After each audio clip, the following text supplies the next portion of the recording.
Okay, good afternoon, everyone. My name is Muhaimin Dzulfakar, and today I'm going to give a presentation on advanced MySQL exploitation. So basically, it's about how you can conduct a remote code executions on the MySQL platform. Here's a brief introduction about myself. I'm a security consultant for Next Generation Security Software Limited. We are based in Southwest London.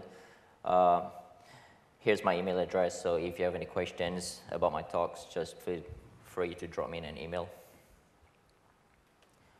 So here are our agenda on today. So basically, we will cover on the introduction. So on introductions, I will explain the differences between the stack query and non-stack query, because that is one of the important things to understand on this presentation. And then I will explain how we can conduct a remote code execution on the database connector that do not support stack query, and compared to the database connector that supports stack query. So basically, we'll cover 4 different databases, and they are MySQL, Microsoft SQL, PostgreSQL, and Oracle. And then the next part, I will explain how you can conduct remote code executions on the LAMP, on the WAMP platform, and we will differentiate a different method you can use to attack these 2 different platforms. And the last part is a demo. So I'll show you how we can done this by using the tool that I wrote. So I'm pretty sure like most of the people in this room has a clear idea about SQL injection. So basically, it's a technique where you can manipulate the SQL statement through the applications.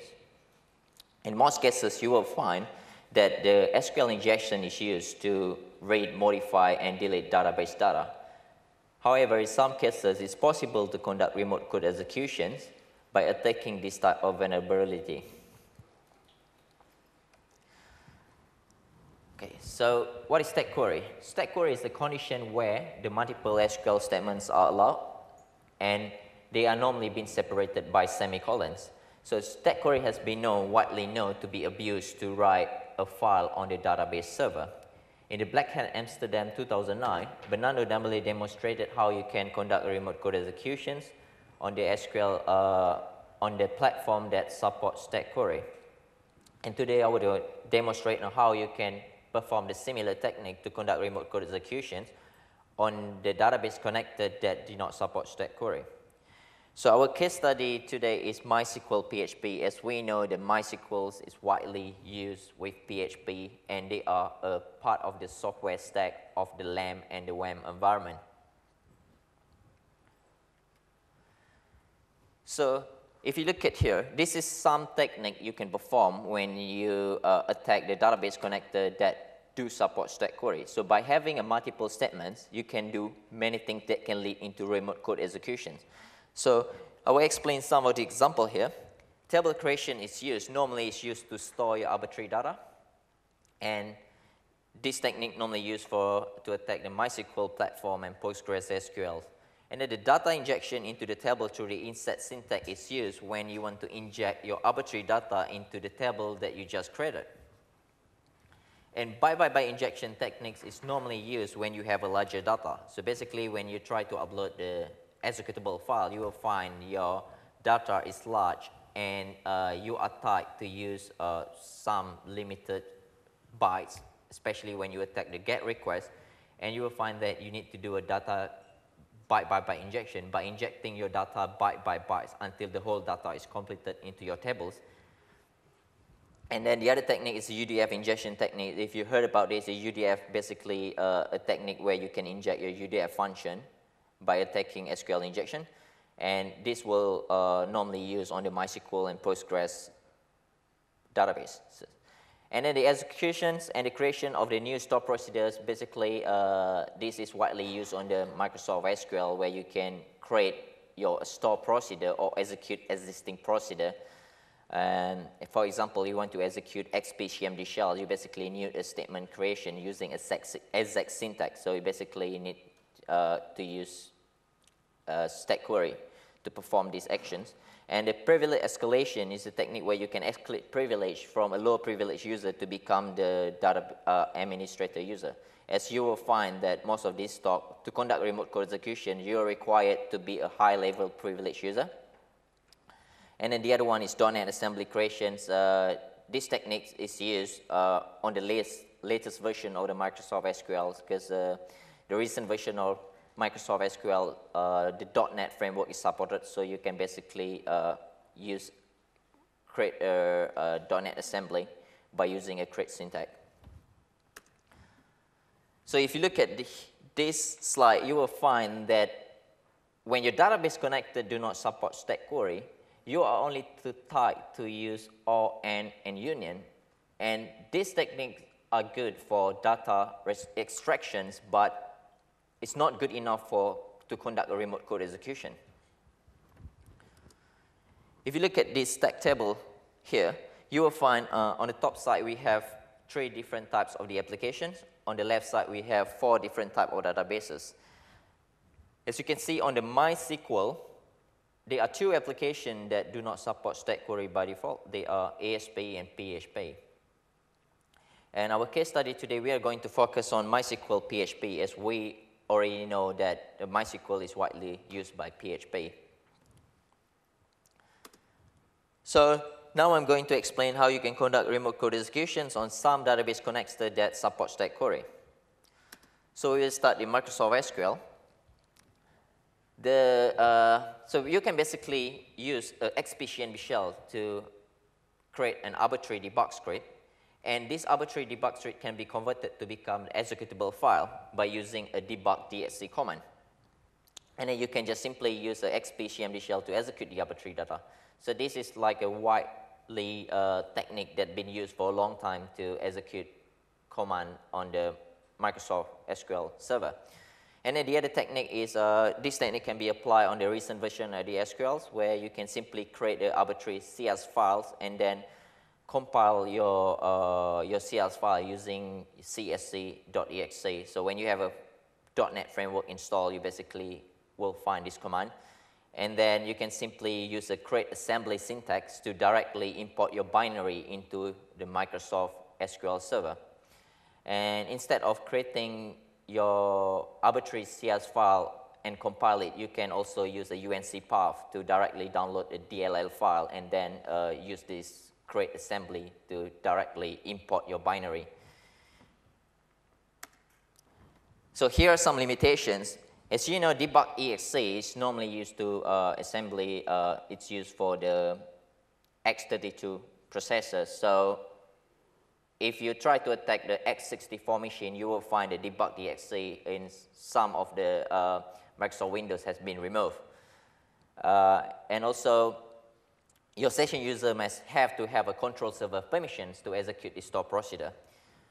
And also, you will find in the recent version of the Microsoft SQL XPCNB shells and your CLR are disabled by default. However, if you are a member of the system admin role, you can just simply enable back this either store procedure or enable back your CLR. And if you are not a member system admin role, you can basically conduct a previous escalation attack. So by using an open row set, so if you know a password for your database servers, you can basically use open row set to connect back to the database server and escalate your session user to become a system admin roles. And by having this, you can basically directly enable back your store procedure, or the other way you can do is you can create your own store procedure that perform the same action. So you can create a store procedure then execute system command. So for PostgreSQL, you can simply use a UDF injection technique. So what can you do is you can store your shared library into a table by using the byte-by-byte injection technique. So you can inject your arbitrary shared library into a table and then transfer this arbitrary shared library into any writable directory, and then use the create syntax to create a UDF function. And normally, this type of UDF function that you want to create is a UDF function that can execute system command. And then you can simply use a similar technique to upload your arbitrary data. So this arbitrary data can be anything from a shellcode or malware. So you can just basically upload your arbitrary data into other writable directory, and then use the UDF function that you just created, the UDF that can execute system command to execute this arbitrary data. So the limitation here is you need to have a super user access. And you will find in most of the database server, when you, like I mentioned before, every time when you want to conduct a remote code execution, you are basically need to have a high privilege access. And here are some other privileges are required. Here you need to have a file, insert, create, and update request. So basically file is used to access a file, and then the insert request is used to inject your arbitrary file, and then create is used to create your UDF function. So for MySQL, basically you can use a similar technique, but this is only work on the database connector that supports stack query. So you can apply this method when you attack the ASP.NET and MySQL. Because basically the database connector of this application and database server, I have stack query supported. So you can simply use a similar technique. You can use either a byte-by-byte injection or union select to dump your arbitrary data. The only difference is your arbitrary UDF file need to be stored either in the shared library or the system variable plugin directory. So it can be either only in these two directories. So you can't upload this file on the temp directory. And then you can basically create your UDF function from this arbitrary UDF file that you just uploaded. And then you can use a similar technique, upload your arbitrary file, and then use this UDF function to execute your arbitrary file. So you can see here your trigger mechanism here is your UDF function. So here is an example. I give an example on MySQL as this is what we're going to focus on today. So this is only works when you attack the ASP.NET application where the stack query is enabled. And you can see that the semicolon is where you start a new statement creation. So on the first lane, you can see here, this is where you create the tables, and the table called temps, and then have to be type block, so you're going to upload an exe file on it. So you can simply use an insert statement to inject your arbitrary file. On the second line, you can see there, this technique is used when you have a larger data. So you basically need to inject byte by byte. So you will replace that 41, 41, 41 into a new arbitrary file until the whole arbitrary file is successfully uploaded into your table. And then the third line there, you can see this is where you select the whole arbitrary file and then dump into either shared library directory or plugin directory.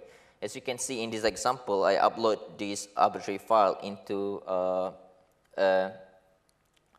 not shared library. This is the plugin directory, and this value is, you can find this value on your MySQL configuration file. And then the last part, this is where you started to create your UDF function by using this DLL file. So the limitation here, as usual, you need to have all this privilege. And in the old version of the MySQL, your UDF file must be stored in the shared library. And by default, the shared library is not writable. Because you will find that most version of MySQL, you are not allowed to run your MySQL daemon as a root.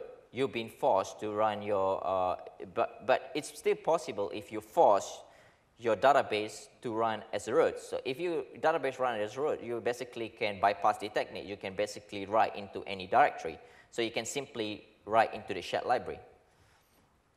And then Microsoft realized this issue, and what they did is they came up with the variable plugin directory. So in the recent version of MySQL, you will find that your UDF must be stored into this directory, and by default, this directory does not exist. So this directory only exists if the database administrator create this directory and then set this value in its MySQL configuration file, and then upload its UDF file. So if you be able to find the database server that has this functionality, where it contains a variable plugin directory, you basically can upload your UDF file here and then create your UDF function from this directory.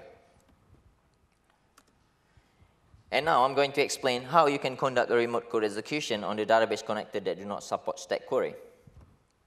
The first example here, we're going to talk about Oracle, because Oracle is pretty interesting here, because by default, Oracle do not support stack query. However, if you can find the PL/SQL injections on Oracle, you'll be able to inject in between the anonymous PL/SQL block, and this allows you to use stack query. And some Oracle application server come with a built-in vulnerable PL/SQL packages. So if you can find these packages, vulnerable packages, you can basically abuse the functionality by inject your arbitrary data on the anonymous PL/SQL block. So this is only possible if you could find these vulnerable packages. So the limitation here, it's easier if you could find the PL/SQL packages. So if you can't find this, it's pretty harder. And the other is you're required to have a high privilege like other databases as well. But it's still possible to escalate privilege to become a DBA user when you attack Oracle.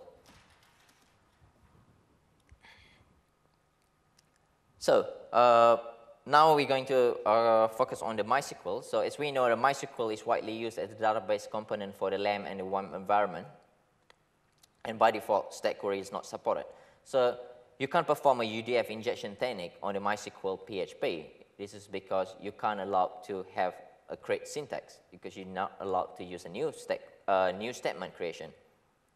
However, even the new statement creation is not possible. It's possible to extend an existing select statement. So if you could find the SQL injection on the select statement, which normally would be in the select statement, you can simply extend the existing statement by using a union select. So I'm going to explain how we can abuse this union select to upload our arbitrary data, and how this technique can be used to conduct remote code execution. And the limitation here, you're required to have a file permissions, and also you're required to know your web server directory. This is because your trigger mechanism in this case is not UDF function, but your trigger mechanism in this case is your PHP script, because your PHP script is used to execute your arbitrary data.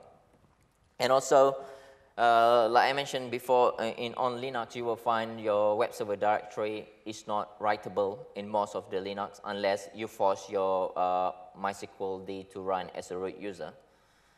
And you will find that if you have an Apache install using a distro, like example Ubuntu or Fedora, and this distro will force your MySQL server to run as a non-root user, so you have some limitation here.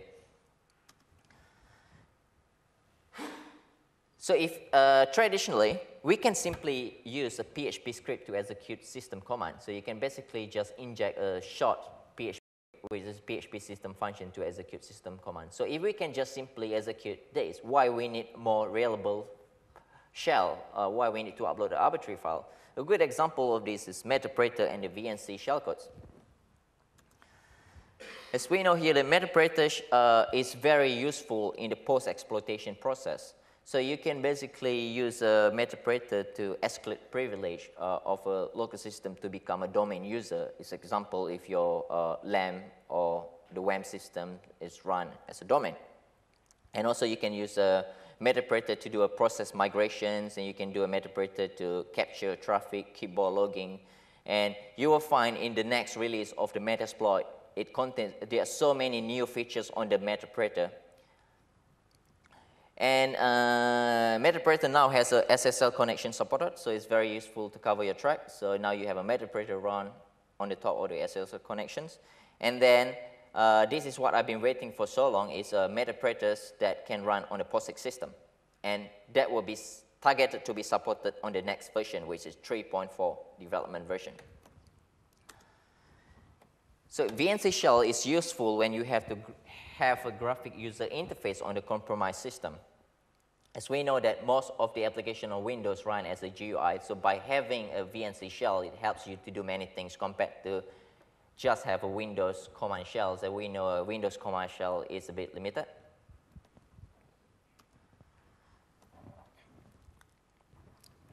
So here is the technique how we can conduct a remote code executions on the MySQL PHP platform. So it's just a brief technique. So basically, we can just upload a compressed arbitrary file into the web server using a union select, and then we will upload a few PHP script on the web server directory, and this PHP script is used to decompress back your compressed arbitrary file back to its original size. And then we can simply use some of the PHP function to execute this arbitrary file. And here is the technique where you can use to fingerprint MySQL. So for remote command execution on the MySQL PHP, fingerprinting of the MySQL version is not required. However, fingerprinting of the amount of columns on your amount of column is necessary. This is because you are using a union select, and when you use a union select, your second query need to has the same amount of column as the first query. So in this case, you need to know how many columns are required. So if you look at attacking MySQL and ASP.NET, you basically don't use the technique. You basically use a different technique. So you need to know what type of versions the MySQL running on the backend, because you need to know either you want to upload your arbitrary UDF files on the shared library or on the plugin directory. So it's based on the version of the MySQL. The latest version will require you to upload into the plugin directory, while the old version require you to upload on the shared library. So here are two simple techniques can be used to fingerprint the amount of columns. So the first techniques are basically known as a time-based injection technique combined with the union select. So basically, by using this technique, you can basically know how many columns required. And the second one is much more simpler, by using order by statements to find out how many columns is required. And here are some basic techniques to read and write files on the MySQL PHP platform. So basically, we can simply use a load file to read a file, and then use the select into out file or down file to write a file on the MySQL server. So for select load in file, it's required you to have a file privilege. And also, this file must be readable by all, and its size must be less than a maximum allowed packet bytes. And this value is set in your Apache configuration file. This default value is small, but it's sufficient enough to read a sensitive file on your database, on your web server or database server.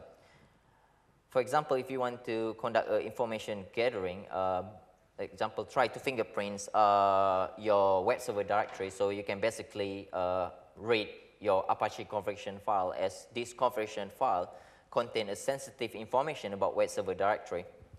As you can see in the example, you try to use a load file to load a default configuration of Apache file to discover where is your web server root directory is located.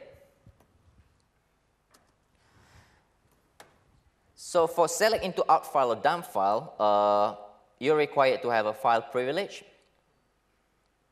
The only issue here is when you use the union select, you can only, you are limited to use only one request. So this is different when you attack the database connector that supports stack query, as you can use a byte by byte injection technique to upload your arbitrary data byte by byte until the completed data is injected into a table before you dump into any directory.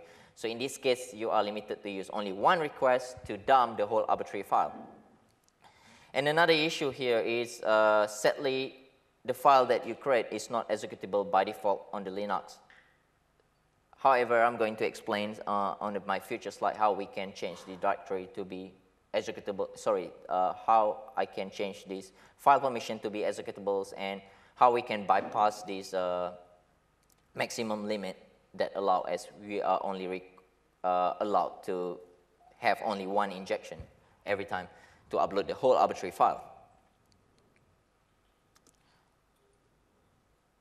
So here is some techniques, other technique can be used to fingerprint a web server directory. So basically, we can simply use load file method to read default configuration of Apache files, or in the second method is known as the error generation method. So error generation method is a technique where you can inject some bogus data as part of your SQL statement, because in some cases your PHP will generate you an error, and this error can contain sensitive information about web server directory.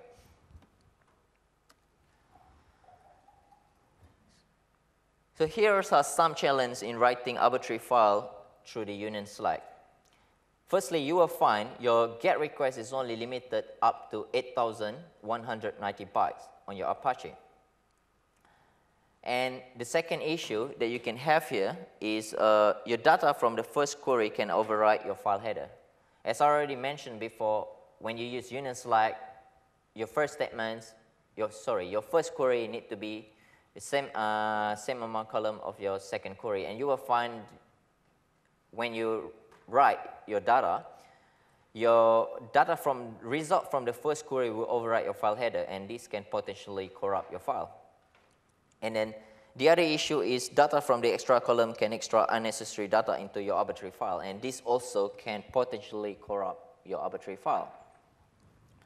So now I'm going to explain how we can fix all the issue. So we can simply use PHP zlib module to compress our arbitrary file. So this can help us to successfully use only one request to upload the whole arbitrary file.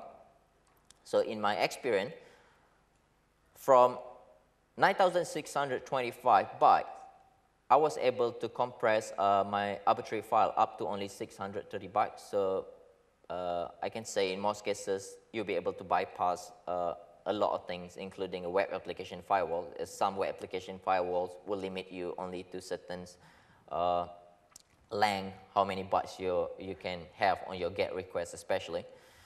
And then this file can be easily decompressed back using a PHP gz uncompress function on the destination, so you can force your compressed arbitrary file to back to its original size when you do compress it. And here is how can you remove the unnecessary data. As if you can see here, when you use union select, your result of the first query will overwrite your file header. So to prevent this to happen, you can simply inject non-existing value on your where clause. So you can use this technique to force your application to return you a null data. Example that I have here, if you can see here, question equal to 169, that will return me a string called defcon. And then after the union select, then I have my arbitrary file. As you can see on the second column, like some bunch, weird character there. They are actually our arbitrary data. And you can see at the bottoms, I tried to highlight on the first 6 bytes there, and that actually a string called defcon, and that's actually overwrite my file header. So every time you want to execute this file, it will work because your file header has been overwritten by the first query. So if you can change this question equal to 169 to anything, the non-existing value, which is not 169, you can force the application to remove a string called defcon, so you basically won't write your file header. So that's pretty simple. So this is how you fix your column issue. As I mentioned before, your second query requires the same amount of column of your second query. So, like example, if you have 3 columns on your first query, you are required to have 3 columns as well on your second query. And in some cases, you will find that if you inject your arbitrary data into one of the columns and some random data in other columns, you can potentially corrupt your code. So to prevent this to happen, you can simply inject your arbitrary data only on the first columns and then any random data on the second column onward. And this won't corrupt your file. This is because if you remember that you are actually not upload the arbitrary file, you are upload a compressed arbitrary file. And your compressed arbitrary file has been compressed using a zlib.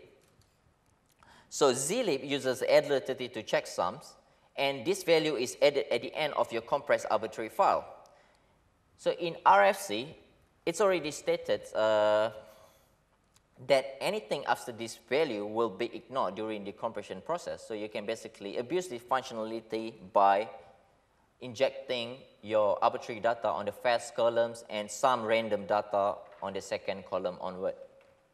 So this is one of the weaknesses you can find on the L32 checksum. As an example that I can have here, you can see the blue font, this is where my arbitrary data is injected, and then because I required to use the second and third column, I just simply inject a null byte on the second column outward. As you can see here, the null byte has been injected at the end of the file, and this file will have any issue when you try to decompress back to its original size.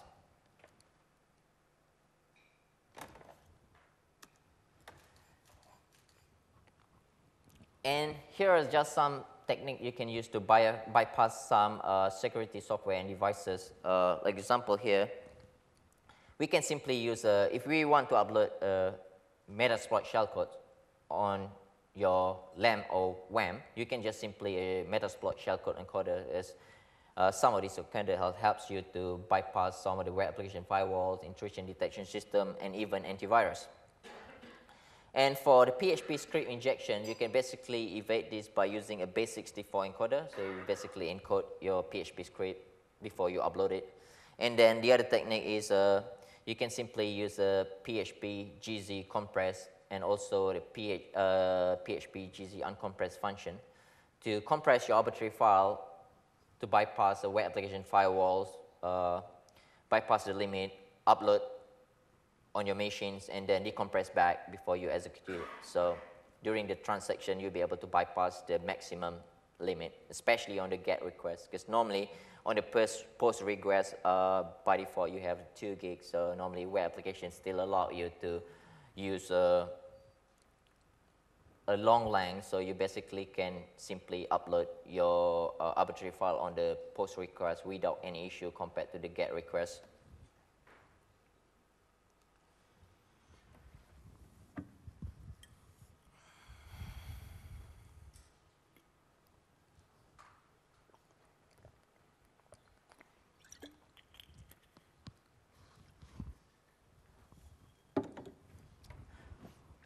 Okay, so now I'm going to explain how you can conduct remote code executions on the LAMP and the WAMP platform.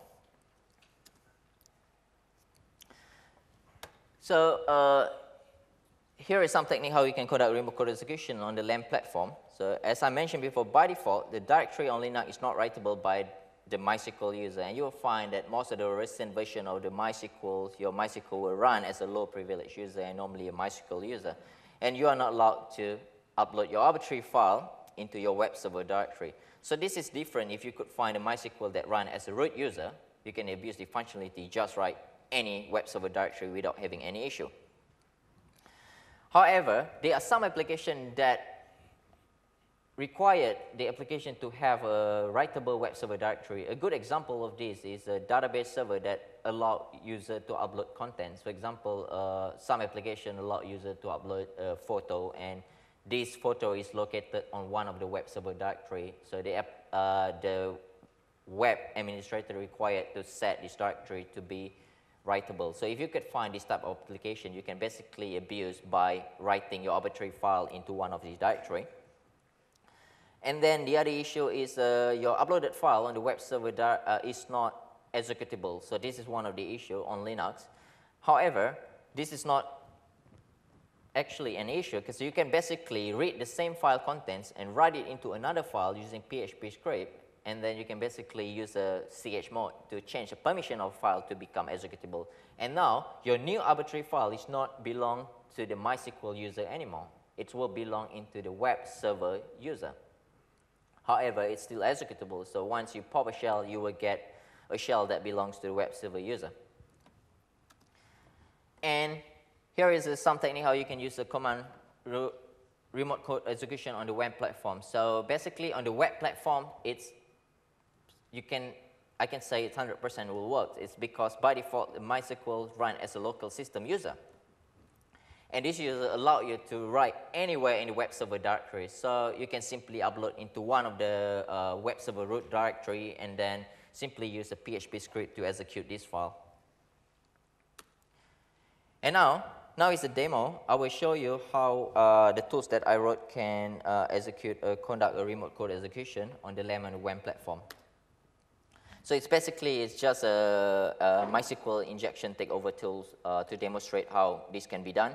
And it has an integration with the Metasploit framework, so you basically can integrate it to upload and execute your Metasploit shellcode. So this tool can be downloaded in the URL given. So here's some features of the MySQL. It contains a few different modules. So basically, a SQL injection detection module is to use to detect how many columns are required on your injection and to detect whether your injection is successfully be conducted. And it also contains a fingerprint directory module. So basically, it uses two different techniques, which is known as load file and also error generation technique to discover your web server directory. And then a fingerprint operating system module is used to fingerprint whether your backend run on the LAMP or the WAMP environment. So this is useful when you want to create your payload, because your payload has to be a suitable payload either for WAMP or the LAMP. And then the payload is simply a module that will integrate with Metasploit payload and will create a payload for you. So basically, there are some differences here. You can see for Windows, it contains a bind and the reverse shellcode payload, while on the Linux, it has an extra where it has a find sock shellcode. So this is useful when you have firewall restrictions that you are only allowed to connect into the same port. So you can basically use a find sock shellcode. And the exploit module is used to upload and execute your shellcode. And now I'm going to show you this tool. So a brief explanation here about configuration file. So basically, it's pretty simple. You just have to put your URL, whether it's post or get request, and where is your Metasploit is located, and then either your data type is integer or numeric. So it's very handy.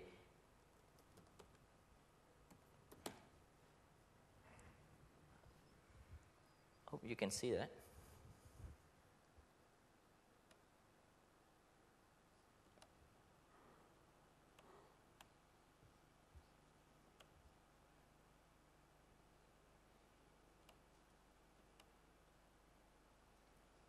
Okay, so now we're going to start with the test module. So basically, a test module it tries to test whether how many columns is required here. As you can see here, the injection is successfully, and you will find that it contains only one column. And then the second one is an operating system module. So basically, it will try to load a default file for Linux and Windows and try to discover whether it runs on the LAMP or the WAMP environment. So in this example, you can see, okay, it's successfully been fingerprinted and it runs on the Linux.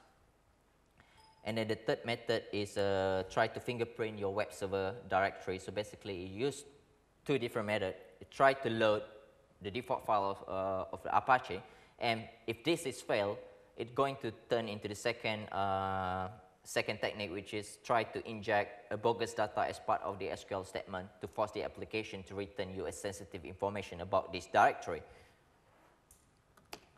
So in this example, you can see we have successfully load the Apache configuration file, and as you can see here, you will find that this is our web server root directory is located. And then the third one is payload module. So basically, you have a few arguments here. Because it's Linux shellcode, right? So you basically, actually it contains another one, but I don't add it in this demo. So basically, you can choose either you want to have a bind shellcode or the reverse shellcode. So in this example, I tried to create a reverse shellcode on the port 6666. And now it's trying to integrate with the Metasploit shellcode and create a suitable payload for your environment. And now the payload is successfully been created. And now we will exploit it.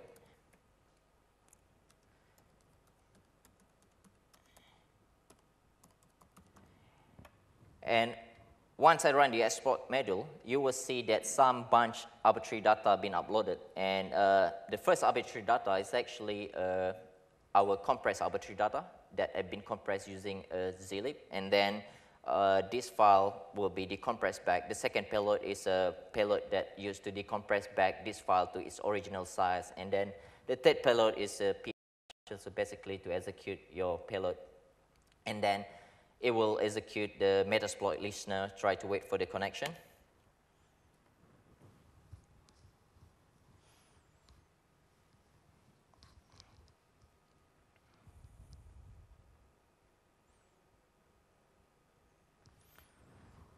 Okay, so now you will see the Metasploit is listening on a port 6666 and waiting for the connection.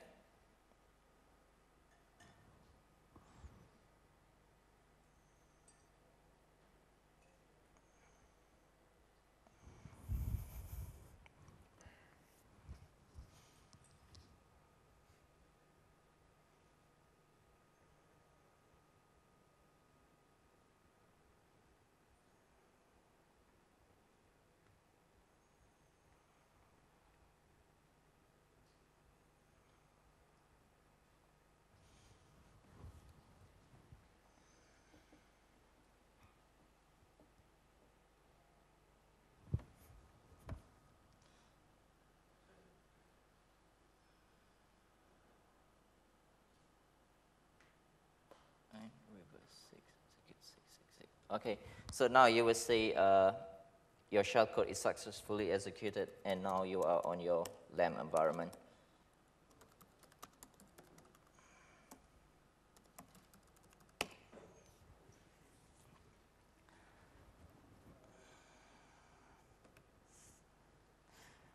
So that is all for the presentation and the demo. Now it's a question and answer time, so if you have any question, feel free to ask me. Actually, I have a couple of questions. First one is, are you aware of any tool implementing the UDF technique? Because I'm not sure if Bernardo tool, the SQL MAP, actually implements the UDF techniques. You mean this similar tools, right? Yeah, no, well, I was just asking if you are aware of any tool which actually implements the UDF technique. Okay, I can say the first tool that I see that can perform this, but it's not for MySQL server, it's for Microsoft SQL, SQL Ninja. Okay, so yeah. SQL Ninja works, but it only works on the Microsoft database. Yeah, I was asking, for example, about SQL map because actually I was interested Yeah, SQL maps, that's what I'm mentioning about Bernardo Demele in this slide. So actually he created the same tools that do the same thing, but he's using a stack query technique, while my technique is attacking the MySQL PHP. So the differences is the SQL map works for ASP.NET and PHP, but not MySQL PHP. Mm-hmm. And SQL map contains more feature. It's not only can attack the WAMP or the LAMP environment, but it also can use to do the UDF injection techniques for Postgres SQL as well. So it has more functionality than my tool. Well, and actually the last thing is actually a comment because, well, it's remarkable work. I mean, it's nice tool. We can automatize everything, but I see major limitation, which is you assume that web server and database server are within the same machine. Yep. Which is actually not really true in most of cases within corporations. Yeah, so and as far as I know, actually there are no techniques to execute code whenever there are no, whenever you can't use stacked queries on MySQL and. That is one of the limitations of the stack query. So you are limited to use the PHP script. So that is one of the reasons that why it has to be on the same machine. So I can say that every technique has its limitation, and that is one of my limitations. No, yeah, that's for sure. Okay. And I can see so far that anything else you can use to trigger your executable file if you don't have stack query. Because, I mean, like, to upload the arbitrary file is easy, but to execute it, you need a function. So, for example, on the, if you have stack query, you can basically use a UDF. And even the UDF has some limitation because in the recent version of the MySQL, you will find this UDF, the folder that you need to upload your UDF file also are not writable. So they are yeah, I can say like most of the technique has its limitation. Yeah, that's for sure. Okay, thanks. Time for one more question.